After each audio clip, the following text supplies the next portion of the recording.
আজ তোমাদের শোনাব পিপাসার্থ কুকুরকে পানি পান করা নিয়ে একটা গল্প। সকালবেলা প্রতিদিনের মতো আবদুল্লাহ আর আমাতুল্লাহ বই হাতে মাকে সালাম দিয়ে মাদ্রাসার উদ্দেশ্যে বের হয়।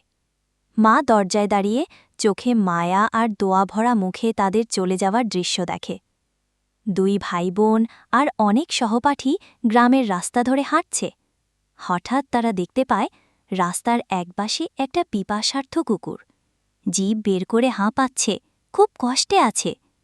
তারা দ্রুত কুকুরটার পাশে যায়। আমাতুল্লাহ ব্যাগ থেকে পানির বোতল বের করে।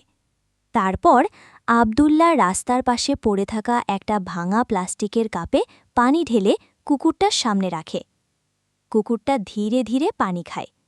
তার চোখে যেন কৃতজ্ঞতা, কিন্তু ভাষা নেই।